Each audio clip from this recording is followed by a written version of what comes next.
once again to In the Living Room with Stephanie and myself, Sonia. Our topic today is on drug addiction and codependency. And our speaker is from New York, and he has had issues with such. His name is Scott Setnar, who is a Catholic and environmental science graduate who rose to the rank of project manager, battling codependency and substance abuse in a difficult marriage. His journey took a turn for the better, and today he is now a celebrated recovery leader at Victorious Life Christian Church in New York, dedicating nearly 8 years to helping others find their path to recovery. Join us now with Scott as he tells us the story of his journey. Oh, Heavenly Father, thank you for today, and thank you for the time that you have given us, the most perfect earthly gift that you could give. And dear Lord, with this time, you have showered us with grace, mercy, and forgiveness. And Lord, it is all love. And thank you for today, for this, to share my testimony, and great thanks that to the people that may help touch in mind and heart. We ask this in your most blessed name, Jesus Christ. Amen. Okay, well, the beginning. When I started to earnestly take recovery seriously, I had to look at my past. I had to start when I was a child. And it's important to do so, because that's where a lot of the foundation begins. And for me, I was born in a small country town called Galway, New York. My parents, we were very poor.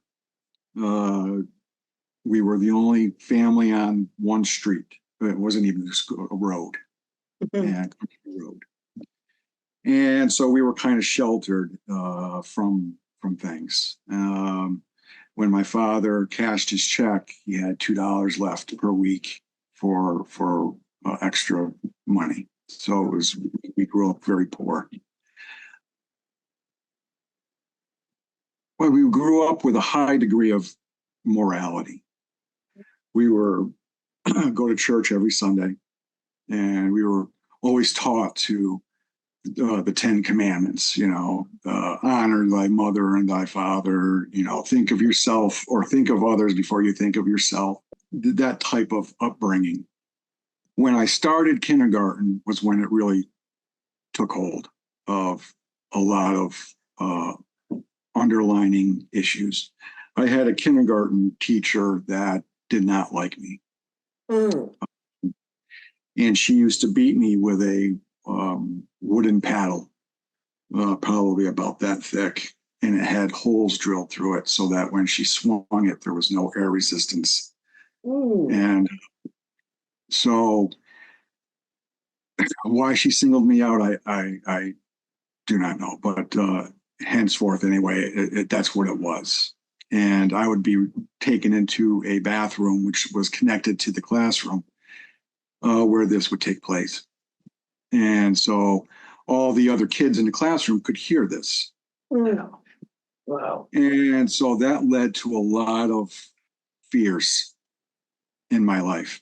And I've come to learn that when a child is born, there are two fears: fear of loud noises and fear of falling. Every other fear is a learned fear. Yes. So what I ended up happening to me was I ended up growing a fear of doing things wrong, repercussions, fear of rejection, fear of abandonment, fear of not being accepted or liked, fear of authority figures, fear of women, fear to be outgoing, fear of not fitting in or becoming outcasted, Mm-hmm. fear of saying things wrong or ridiculed, fear of making mistakes, fear of being hurt, either physically or at that point I didn't know, but emotionally damaged. Mm. Fear of pain. Wow. So and it led to a high degree of shyness. And when I would talk to others to try to become friends, I would embellish stories. There would be somewhat of a truth in there, but there would be an embellishment to kind of puff myself up to make somebody like me, because I was so afraid that I wouldn't be liked because I was the kid that got beat. Mm. So why would I want to be friends with him? Because if I'm friends with him, then I'm next. So, um, so that's what ended up happening. And little did I realize the amount of damage that she did do. Yes. But at that young age, back in the, late 70s, you just suck it up and deal with it. And, all of that happened, I just took it, put it in a locker, and took the key and threw it in the river, and just forgot about it. And so she had a major impact, but I didn't realize this until later in life. Then, as for my upbringing with my parents, my mother was the compassionate parent. My father was the critical parent. My father was a perfectionist, or is a perfectionist. He was very critical. Anything that was done would be, "Hey, great job, Scott," and then there would be, "I would have done it this way," or "I would have done it that way," or this, that, or the other thing. And that happened all the time. So I could never achieve or get validation, Mm-hmm. affirmation from him. I was always seeking that. And I've come to learn that it's not his fault necessarily at all. It's because that's how he was brought up. Yeah. Mm-hmm. And so no two parents I had to learn are perfect. They're bubble just like myself. Yes. But what that did is it instilled a fear of failure, because I had to try to be as perfect as I possibly could, which ultimately led me to be critical and a perfectionist as I grew up. And the funny thing about that is that I always told myself that I would never be like my dad, but I turned out to be just like him. As I was growing up, my father played semi-professional basketball. And when he met my mother, and me being the firstborn, he wanted me to play basketball. I really didn't want to play basketball, and I had no desire to play basketball. But what did I do? I learned how to play basketball. So, and I fell in love with the sport. And however, as I was growing and going through school, my father got involved in the school sport, and he became a coach. Ooh. So I became the coach's kid. Mm-hmm. So with that degree of perfectionism, he held me to a higher standard than all the other players. And he expected more out of me than anything, because of his own ego and pride that, my kid is not going to look bad on the court. And, so he always held me, pushed me harder, farther than any of the other kids. So all of that stuff had a major impact on my growing up in the way that I thought as I was going through life. When I started college, I went to college. I got an AS degree in math and science at a community college. There, I picked up smoking because I thought in order for me to fit in, I needed to do what everybody else was doing. And so that's what I did. I played basketball in college, and I transferred to SUNY Plattsburgh up in the northern part of New York and got my BS degree in environmental science. When I was up there, I had a girlfriend. She cheated on me. That was devastating because as I was going through my life, I never really had a lot of girlfriends because I had a fear of women. I had a fear of being rejected, stemming forth all the way from my kindergarten teacher. So as I look at things, I can see where all of this had started to come into play. During school, my mother had cancer. She came down with cancer twice, breast cancer. The first one was put into remission, and then she got a second one that was far more aggressive, which ultimately took her life. And so that was hard to do because I was in school and I had an option to either come home or stay up there. My parents wanted me to stay up there to finish my degree. And I was happy for that decision because I was afraid to go home because I didn't want to see my mother. I was afraid to see the death of the thing that I loved. Yeah. And see that degradation. Mm. So she died on January 1st of 2003. Mm. So at the age of 52, which I was very angry. Mm. Stopped going to church, wouldn't go to church, was angry at God for stealing my mother, from me. I thought that she needed to have more time here so that she could enjoy things in life with retirement with my father and everything like that. So I was very, very angry. Then at one point, after about a year, I cooled my jets and said to myself, who am I to make that judgment? It's his way. So, and there has to be a reason for it, and she's not suffering. So at that moment, I reconciled and I started going back to church. Post loss of my mother, I lived with my father for a period of time. I had moved back home to kind of help him a little bit. And during that time,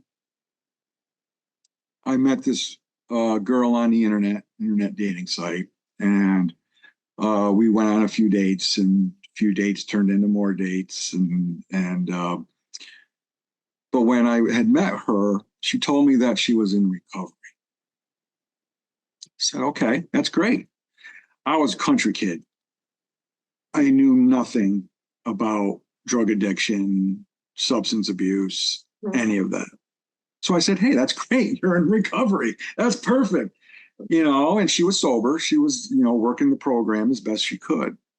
And during that time, for about 6 years, we had dated. And she had a couple relapses or whatever. And I would go to AA meetings with her or NA meetings with her as support. Finally, on April 9th in 2010, we got married. And where I was working at the time, I had medical coverage, but I did not have prescription coverage. Oh. And she was diagnosed with psoriatic arthritis, which is a very painful, bone-changing disease. Yes. And so I couldn't afford the medications. So in her thinking, she would self-medicate. So, and kept it from me for about a year. This is where codependency starts to take hold, where it's so silent, you have no idea that it's even happening. Tell us a little, what is codependency? Codependency is trying to control, is self-sacrifice, sacrificing yourself for somebody else, But ultimately it comes down to control, Yes. and which equals pride. So control, power, pride. So feeling that I had to be I had to put the burden all on me, and I had to sacrifice everything for the betterment of her. She held it for me for about a year, but during that time, I'm feeling I'm losing control. Mm-hmm. Isolation starts, the lying starts, the manipulations are starting, bank accounts getting drained. I can't figure it out why. And finally, after about a year, she came forth and said this is what was going on. At this point, family dynamics were horrendous. Dysfunctional family. Her side of the family was extremely dysfunctional. And I'm putting this all on myself and trying to keep things together. And ultimately, it got to the point where I couldn't do it anymore. And I could, me trying to change her and trying to control the situation. I couldn't do it. And ultimately, what ended up happening was I said, well, if you can't beat them, try them. Mm-hmm. And that's exactly what I did. Were there children involved? There were, again, with a dysfunctional family, there was a father, but you had to take on that responsibility. I took on that responsibility for yes, a lot of years. Okay. And but it was always a struggle. It was always a struggle. So there were kids involved. There were other family members involved. It was probably the worst dysfunctional relationship I was ever witness to. And being from my family was not like that. So this was like a whole, lesson in dysfunction. And I didn't deal with it well. So, which ultimately, I made some very, very poor choices. Yes. Well, do you think her sympathy towards her and her children, although you loved her, because you wouldn't have gone in a relationship, but do you think it had a lot to do with more sympathy towards her? There was sympathy, but it also came down to the point of enabling. Okay. And that was also another kind of like codependent thing where I'm trying to control that aspect of it too. Yes. Thinking that I'm helping when in actuality I'm actually hurting. Okay. So my addiction started. We were living in an apartment, and I started smoking crack. Yeah. And I never did a drug in 37 years. Wow. So started doing the crack, cocaine, and then that sends you off into a tizzy. And to be able to come down off of that, the word, they say come down off of, is because you're jumping out of your skin. And to do that, one way is to either consume alcohol, and I don't drink. The other way is to use heroin. And so I did. She introduced me to injecting heroin. Okay.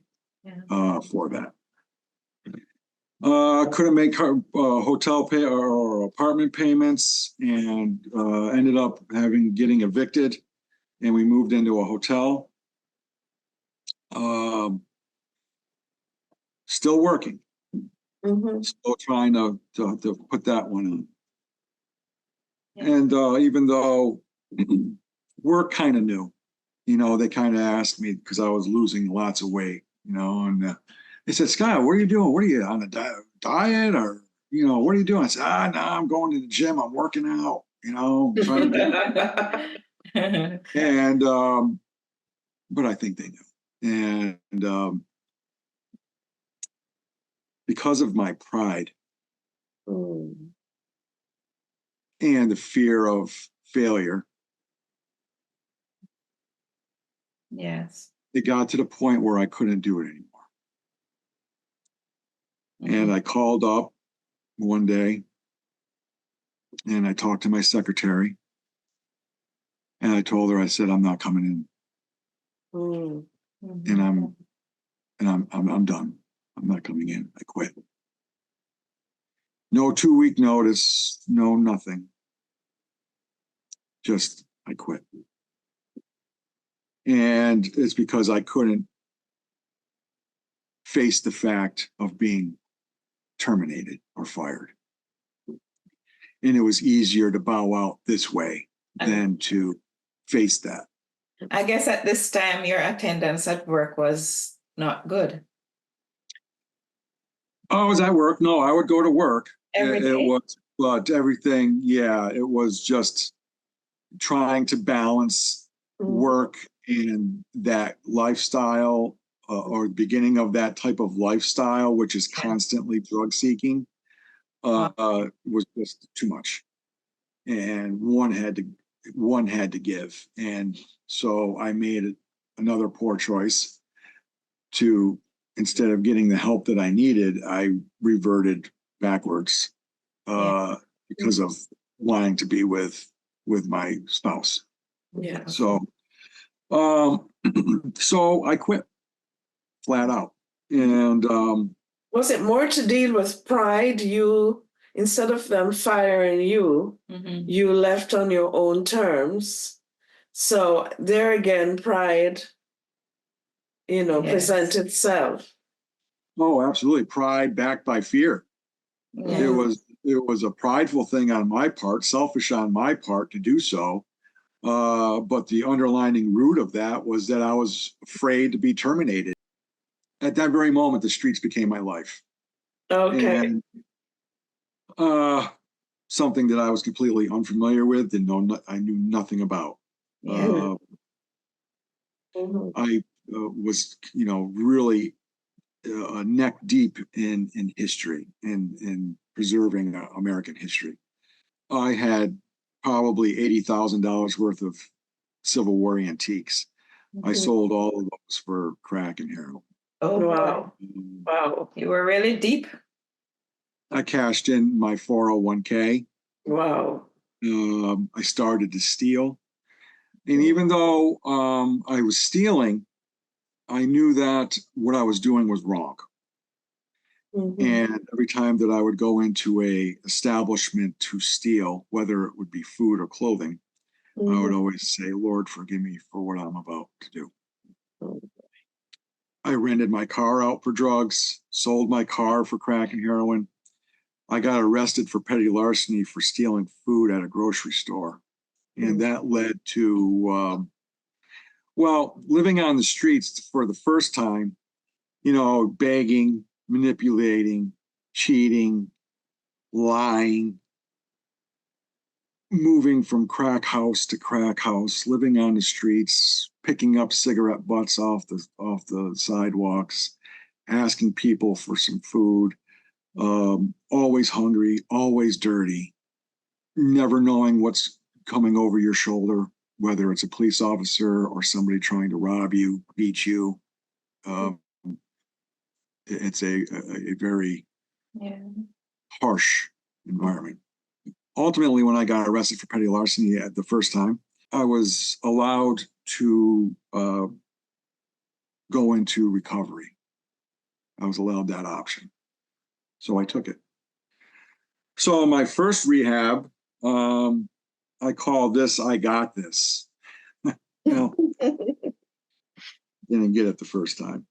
I checked into Spark Gilliland for a 28-day inpatient program, and then I went from there. I went to the outpatient program for 6 months, and they were talking about things, about unmanageability, powerlessness, codependency, ignorance, justifications, and rationalizations, talking about selfishness and critical and judgmental and all of these words, and trying to figure out where they fit into me, And so because because of my pride, I would use knowledge as a weapon. Mm. So I said, well, if I'm going to do this, I'm going to learn it and I'm going to be perfect at it. Mm-hmm. Perfectionism. Yes. And over time, once I graduated from all of that, I never won. The recommendation was to get a sponsor, do the 12 steps, right? And build a sober network. I didn't get a sponsor. I didn't do the 12 steps, and I didn't build up a network. I didn't work the program. I'd still go to meetings. But over time,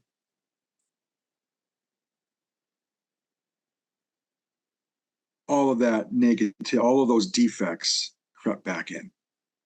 All of those fears, nothing changed. My heart didn't change. My mind didn't change. So, which ultimately led to another relapse, or the first relapse. My wife started drinking, and the next thing I know, I'm driving to Schenectady to go get her crack cocaine. Wow. Little did I realize, I already knew when I got in the car what was going to happen. Before I even put the key in the ignition, I knew that me going there, I'm gonna do this. And I was very upset about that because I had about 2 years of sobriety under my belt. Wow. And One question.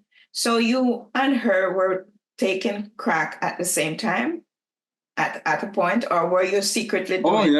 Oh yeah. No, this whole time, whatever I explained to you, between relapse and actively being out on the streets, she was with me.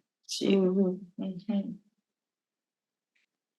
So my wife, we went back out again. So in other words, here I am trying to control a situation. Fear of losing her, fear of all those underlining fears, fear of losing her, fear of abandonment, fear, all of this stuff. Yes. I was working at the time for Catholic Charities, of which I was, for the first time in my life, I was terminated. When they tell you that each relapse gets worse, Mm-hmm. It's true. it's true. It's a true statement. You can take that to the bank. Mm-hmm. This one was much worse. I was out on the streets for another 6 to 8 months. Got arrested more times for petty larceny, in fact, numerous times. And with all of that, the physical, the emotional, spiritual, just complete degradation. Recovery is 3 things. It's physical, it's emotional, and it's spiritual. Mm-hmm. And so I lost another car. And the thing about it is then I ended up stealing for what they call boosting. Drug dealers liked me because I didn't fit the characteristics of a typical booster. And so I was able to get things that they wanted. So What's that? What do you refer to as a booster? A booster is somebody who steals. Okay. All right. Okay. Okay.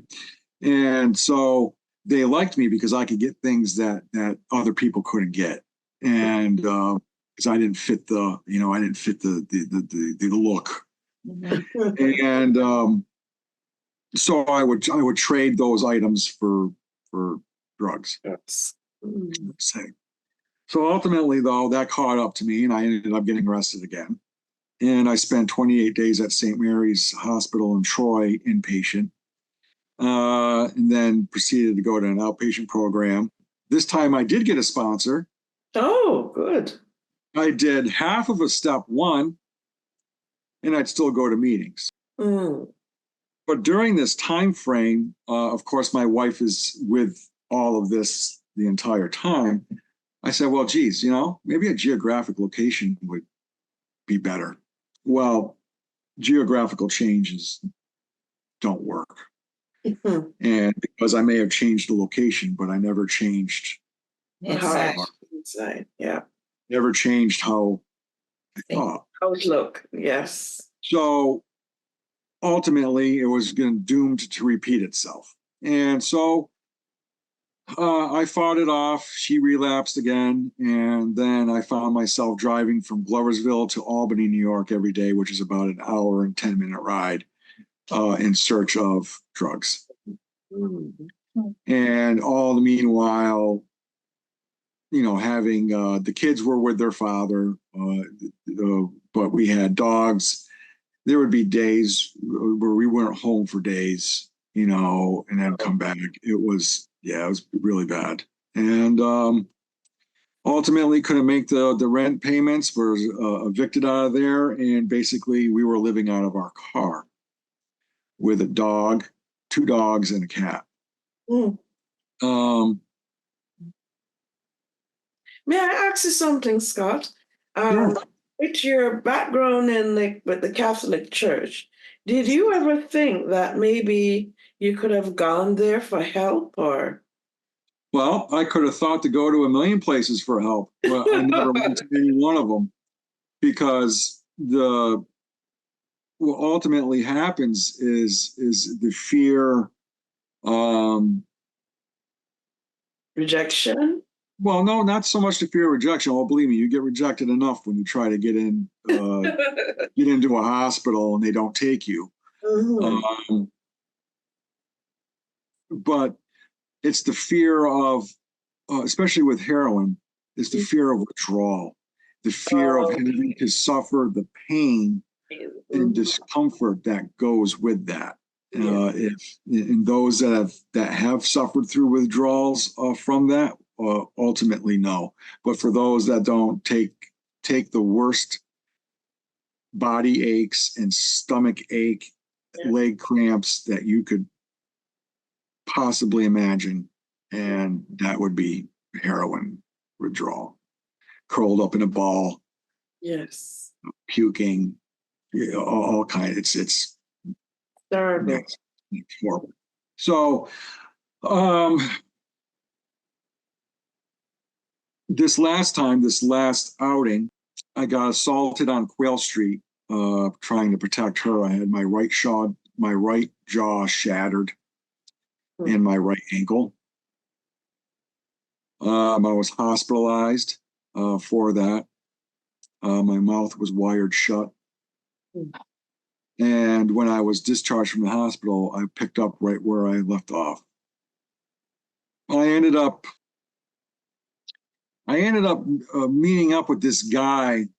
We had known him for a while, and he wanted me, because I had a vehicle, to go around and cut out catalytic converters from underneath vehicles because of the platinum and gold that are in the catalytic converters, and then sell them to the mechanic shops. I had always refused his advances on that. But when things come down to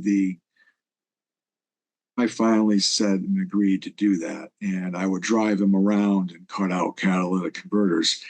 Thank God that wasn't a long lasting thing. We got caught pretty quick.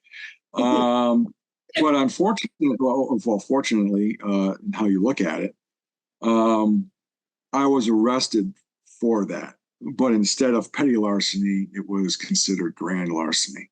Ooh. So when I was in jail, I was facing 1 1/3 to 3 years in prison, which to me was a death sentence. Yeah. So I was arrested. During that time, I found out that I had gotten hepatitis C from using dirty needles. Mhm. I also, because of that, I had, violated probation. So there was, consequence upon consequence upon consequence adding up. While I was incarcerated, I had metal frame glasses, which they took because they said that I could use it to stab somebody. So that I could not, and I'm legally blind without them. So Oh boy. when I wasn't, I was blind, literally. And because my mouth was wired shut with the broken jaw, the only thing that they gave me to eat in jail was chicken broth and beef broth. So, and while in jail, I lost over 100 pounds Wow. in jail. And when I was the first of the 18 to join what they call the sheriff's, it was called Spark program, and it was for those in jail for drugs. So I was one of the first ones to join that program. But I made a choice in jail that this was enough. They do give you some medications to help with that withdrawal, and you hit that rock bottom.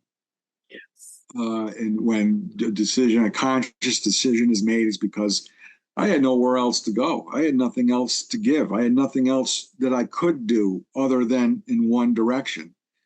And I said, said a prayer like probably most do in jail is, Good. dear Lord, I would call it the foxhole, or, the foxhole prayer, dear Lord, get me out of this. And I swear I will change my life and this, that, and the other thing. And so, that prayer was said. And I basically advocated for myself and wrote letters to the Albany County Drug Court to get accepted into their 18-month program. I talked with Sister Phyllis through the Catholic Church, who was always working to get those with substance abuse help into programs. And ultimately, I was accepted into the Albany County Drug Court program under probation. And I had that was an 18-month program with 3 years of probation. It's all in how you look at it. Yes. And as I was looking at it, most people will look at it negatively. Yes. I got probation, I got this consequence, I got that consequence. But ultimately, I looked at it in a different way, that these people are here to help me. That's right. And so I accepted that and was going to use that in my ability to do this. So it started in jail, this recognizing that something needed to be done. So I went to AA meetings in jail, NA meetings in jail, Bible studies in jail. And then I was released. I got out and I went into the Father Young program here, which is for recovery. And while I was living there, they always put these recovery centers in the worst possible places. They're not put in great areas. And so within minutes of leaving the halfway house to go to a program, within moments, you were always solicited for drugs. Yes. Plus also seeing heroin bags, crack pipes, all that stuff was all over the place.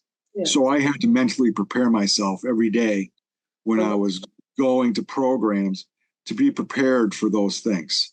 Plus a wife who was still within the habit, who was still you're trying to must have been tough. Oh, very tough. It was because you're fresh meat. You just came out of being incarcerated. Right. You're new. You got some. You're under your belt. You got some time a little bit of time under your belt. You're very weak because of where you just came from, emotionally, spiritually, and physically. That's right. And then be subjected to have to face these things on a daily basis to go to a program was a test. Yes. You Must know, a have been test very to difficult. be able to persevere through those things. I started going to AA meetings and NA meetings outside of, you know, the programs. But then a friend of mine asked me to attend this program called Celebrate Recovery, Okay. which is a Christian-based 12-step program. Let's see. And I said, yeah, sure, I'll attend that. And so I did. Mm-hmm. Being in recovery, and I've gone through, you know, 3 different outpatient programs and all this kind of stuff, you learn things. Yeah. And I learned that, of course, recovery, as well as with any life situation, are 3 things: physical, emotional, and spiritual.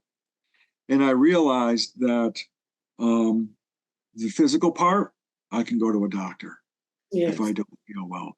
Emotionally, I can go to a therapist. I can get help in that general direction. Mm-hmm. Unfortunately, in recovery programs, the spiritual aspect is the thing that is most neglected because of too many beliefs, you know, and where I don't believe in that, or I believe in this and I don't believe in that. So spiritually, it was the most neglected aspect of recovery.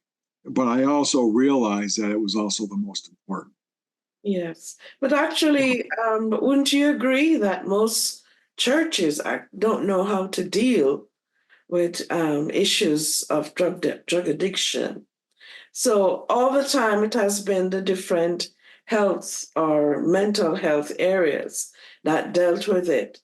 But when that person has recovered to a certain point, I don't think that a lot of the churches are prepared to deal with somebody unless they have been through it themselves, like in your case, whereby you're now helping people, you know. It's very difficult because of the stigma. Yes. The Yeah. stigma that follows somebody who suffers from substance abuse, Yes. which is just the tip of the iceberg. That's just the sin of the symptom. It's just a way for them to medicate themselves from the guilt and the shame and the pain of what they've experienced in their lives. And unfortunately, people aren't empathetic or Yes. understanding of where that person is coming from because they've already judged them.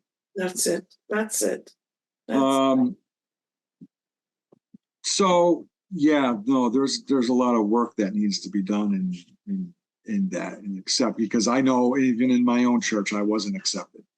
Mm-hmm. So it was not everybody, but there were those that you were automatically labeled.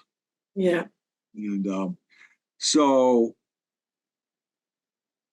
I went to Celebrate Recovery. Mm-hmm. And I realized, I said, yeah, this is where I need to be. I need to be here. This is where I'm going to do this. And from that point on, I've been there for almost 8 years now. And but I started doing all the things that they suggested that I do. Mm-hmm. When I got into recovery. If somebody tells me something about myself, I'm going to listen to them. Yeah. Because they're seeing something about me that I can't see for myself. That's right. And ultimately, when I went to my first rehab, my counselor told me, Scott, you're codependent. I said, what's codependency? And she told me. Hmm. And I said, what do you mean? And I'm given every kind of justification and rationalization for my behavior. But I never listened to her because I was in denial of what it was. And I proceeded to tell her to go to hell. I said, "You go to hell." Okay. But you know what? If I ever do see her again, I owe her Apology. I owe her an apology because she was absolutely correct. And so this third time around, And when I introduce myself in Celebrate Recovery, I always introduce myself as my name is Scott. I'm a faithful believer in Jesus Christ who struggles with pride and fears, codependency, and substance abuse. Because I accepted it Okay. for what it was, because it's true. It So was true. Scott, tell us a little bit on codependency. It's just in recent years that we have been using that term, even in mental health issue. So tell us exactly, what is codependency? Okay, this goes when I started doing the 12 steps. Mm-hmm. My first 12-step study. I think I've done 6 or 7 of them. Of them, and it takes about a year to do. I started looking at the questions that Celebrate Recovery asks. It's a very structured program, and they ask us questions to guide you through this process. Mm-hmm. And I noticed that in step 1, they asked you a lot of things about fear, and they asked you a lot of things about pride. Although maybe subtly,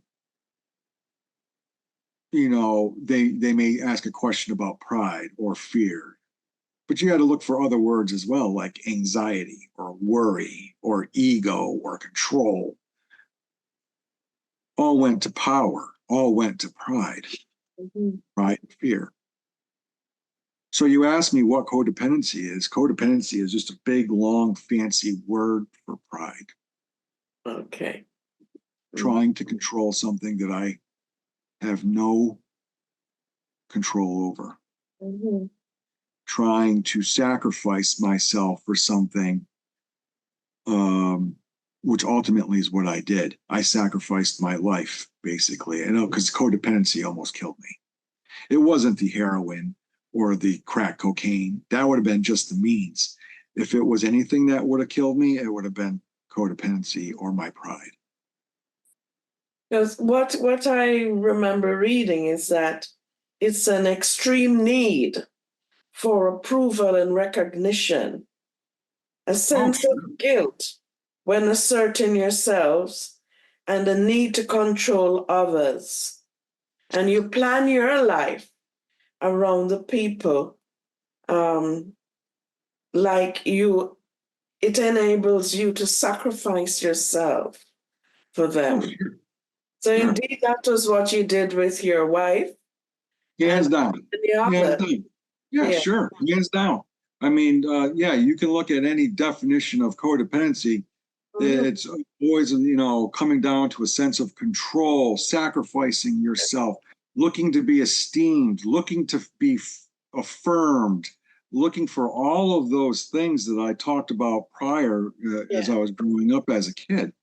And it's just a big, like I said, it's just a big, for me, it's just a big, long, fancy word for pride. Right. And when I was going through Celebrate Recovery,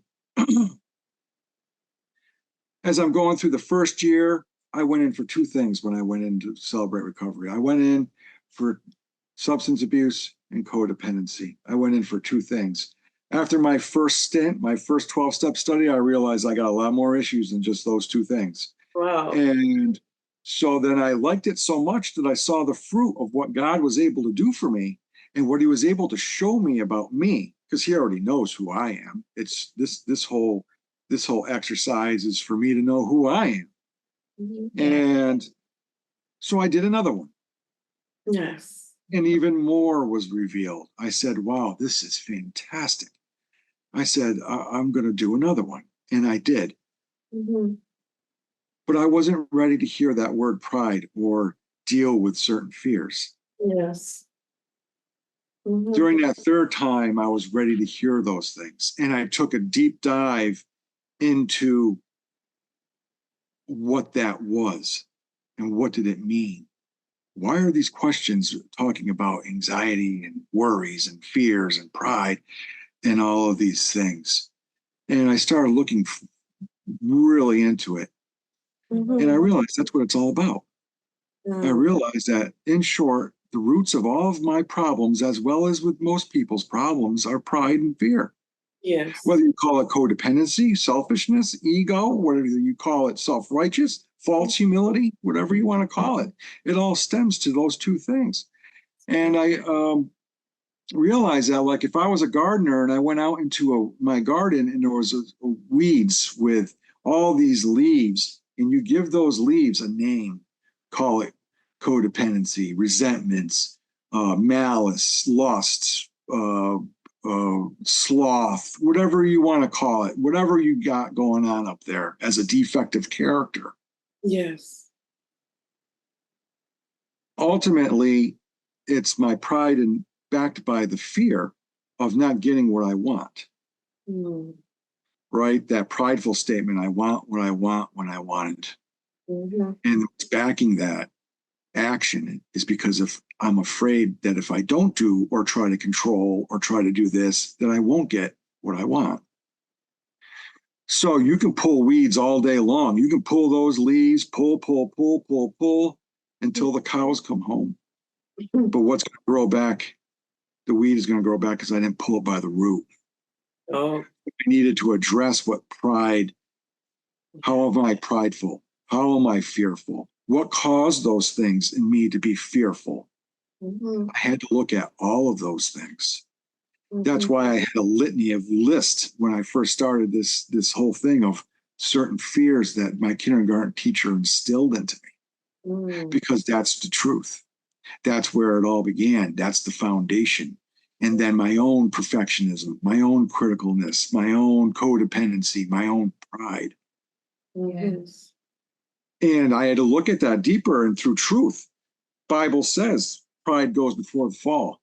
Yes. That means my sinful nature. So if pride goes before every sin, a lie goes before every sin too, because I'm justifying my sin. So therefore I'm a liar. Mm-hmm.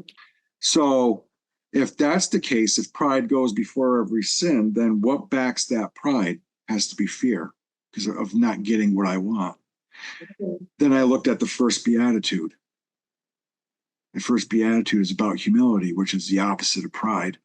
Mm-hmm. Mm-hmm. So I said, this whole thing, if I am to attain humility, or in this case, learn of it, learn of humility, then the issue that I have to be dealing with is pride. Yes. Because it's the opposite of the very first beatitude. Yes. So I cannot achieve any of the other virtues in life if I cannot be humble first. So in humility and love are so closely intertwined with one another. It's true. Yeah. Just as well as pride and fear on the opposite end.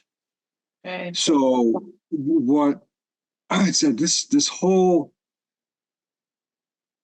exercise of these 12 steps is a movement from a fearful, prideful person to a person of humility, which is a beautiful thing, and which resounds to me in Matthew 28 through 30 when he says, "Learn of me, for I am meek and humble of heart." He doesn't ask me to be prudent. He doesn't ask me to be this. He doesn't ask me to be that. He doesn't ask me to be anything other than to learn of him to be meek. Mm-hmm. Humble. Beautiful. And, that's good. Right. And so I further looked into denial. You know, what is denial? Denial is pride. I'm denying the truth. So therefore, I'm putting my pride first. I'm putting me first. So I said, well, Jesus also said, deny yourself, pick up your daily crosses and follow me. But he also said, if you choose. Follow. If is a important word in the Bible to me, because it denotes choice. If. So if I deny myself, so what am I denying myself from? I need to know that. That's why these 12 steps of recovery through Celebrate Recovery or any of the other 12-step processes will ultimately take you there, is for God to show, God is showing me. Yes. And if I'm honest and true, if what I write down on paper is true, because at that very moment it becomes real. Yes. Right. It becomes tangible. It's something that I can see other than just mentally. Mhm. And now you've handed over control, the control that you seeked or you wanted. You have given God that control, which is one of the hardest things to do. With many Just not for people in, not just for people in recovery, just people in general. general. I mean, that's why I always say we, in my church, it's always, this whole 12-step stuff is called a general examination. Mm, It's taking a hard look over your life, that's right. from the past until this very moment. Yes. And it comes down to time. Mhm. And time is so precious, and that I have to make that time Yes. with God to know these things. Yeah. That's why these 12 steps are great, because they break it down into 12 steps where now you're taking that time and spending it with him for him to show you. And he's showing you the areas that I need to go to him for. That's right. And in areas that I'm still weak, where now he wants me to be strong. Mm. and use my testimony or my recovery that what he has so freely given to me, I can freely give to somebody else. That's right. In their journey with him, and to enlighten them to the truth. And that's why when I realized how significant that age-old millennial battle from all of ages between pride and humility, how important that battle is. And when I realized that, and when I sponsor or lead men's groups, I said it took me 3 years to figure that out. Mm. It took me 50 years to get to this point. If I'm going to help somebody, I'm going to give them the starting point to always look to your pride. Always look to those underlying fears and to know what they are. Mm-hmm. Because that gives you a starting point where you're sitting there like the road runner and your feet are just going, and they're going a mile a minute, but you're going nowhere. That's true. This at least gives you a starting point to put the puzzle together, and let God help you put that together. He's going to show you. And getting from what you're saying, Scott, is that you have to recognize it and you start for you. Mm-hmm. Because I guess at this time, you had to separate yourself from your spouse in order to look after Scott and to move forward. Mm-hmm. So when Scott was strong enough, mm-hmm. then whether you have the choice to help her or make a decision to go your separate ways. There's that fine line. I didn't walk over it. I took a jumping leap. Yes. And so I told my wife, I said, I can't do this anymore. Mm-hmm. Well, I said, I have to do this for me. And that's right. I had to look to my own well-being. But I also learned that, when I was codependent and I was also trying to control things, I was very good at taking the finger and pointing it at you, saying you need to do this and you need to do that, where I have no control over what somebody else does. That's right. And I had to learn that telling somebody to do something is not the right way to do it, but to offer suggestions. Yes. Maybe look at it this way, or maybe as a suggestion, maybe try something this way. Ultimately, when that question of control that you asked is one of the very first questions in the Celebrate Recovery Step 1 process, the question is what do you have control over? Mm-hmm. And the answer to that question is I have control over nothing. That's right. Not a thing. That's right.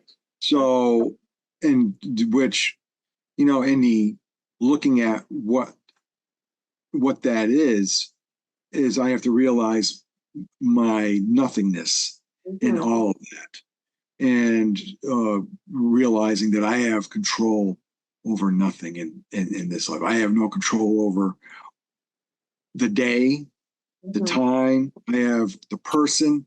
I cannot control anything. I can make a decision, but I don't have control. And when I realized that and came to grips with that, my life got a lot easier. So instead of trying to always control something, always trying to be, sacrificing for something, or always trying to get what I want, instead of just stepping back and saying and accepting this is what it is. I had to learn through recovery that the past is the past and tomorrow is tomorrow. Tomorrow hasn't even come yet. I just have to worry about today. That's right. And God will take care of tomorrow. But I just need to take care of today and live that one moment at a time. Yes. And that's why the Serenity Prayer, the full version of the Serenity Prayer, is so powerful. And the movement of that prayer from that battle between pride and humility is just reeks within that prayer. And I have to be willing to, as I go through my journey with Christ, I have to learn that there's certain things that I need to be able to deny myself.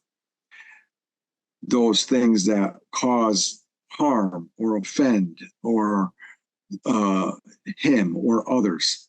And it's being able to look at those things through the examinations. And ultimately, when I did the examinations, the first time I was like, oh, brother, this is pretty deep stuff, Ultimately, in my perceptions, a lot of this all comes down to perception of thought and what I perceive or think. So at first, it's all negative. You think negative, and look at all these negative things, and there's good. There's always good. There are people, I do good. Everybody does good. You just have to be able to see it. Yes. But if I were to ask somebody, write down 10 good things that you've done and write down 10 bad things that you've done, they would have the 10 bad things done in about 10 seconds. Oh, yes. They would have to think real hard about the 10 good things that they've done, because we're always focused on negativity. Yes. But what I realized that through doing this self-examination, that it is an exercise in getting to know yourself, but ultimately it's mercy.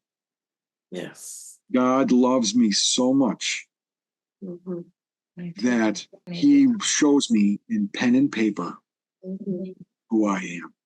That's right. And that's beautiful. Yeah. And it should be embraced. And that's where a lot of problems I feel, even I've done the same thing too, is with, once I get to know myself, instead of those defects that I would run away from, instead of running away, embrace them. Yes. Because a lot of those defects are from my childhood, and it's the child inside of me that is wanting to revert back to those old man ways. And I have to tell myself, I have to tell the child in me, hey, it's okay. I got this. We don't have to go there. Don't worry. I got you. You're fine. You're going to be okay.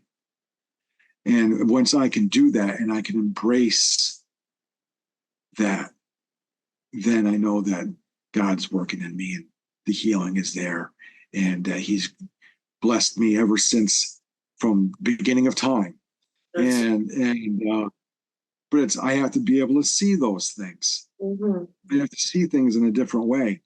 And I had one thing was, my counselor told me one time, the first time that I finally got it, which was the last time, was he said, step one, he goes, is you realize that you're powerless over your addiction and your life is unmanageable. And I said, geez, he goes, why is that? You know, and we're always taught, oh, it's the drugs, it's the alcohol, it's this, it's that, you know, mostly, you know, the drugs and the alcohol. He goes, no. He goes, it's the way you think. Mm. And that was a huge red flag. And then I said, oh, it's how you think. So then I was like, I got to change the way that I think. Mm. And so, and when I look through the Bible, it's always, you know, learn of me, learn this, learn that, right? So it was always with Jesus, the great teacher, always teaching. I had to be willing to rethink, relearn, and apply. Yes. And I had to employ that and apply that into my life. I had to learn not to control. I had to learn to give it to God. Yes. That God goes before me in all things. I had to retrain my brain with the way, the truth, and the life. Yeah. I had to want to be willing to learn and apply and do instead of just existing. It has been a journey for you, and it's a lot that you have to teach others about the pathway that you have been through. And I'm happy that Christ is in the midst of everything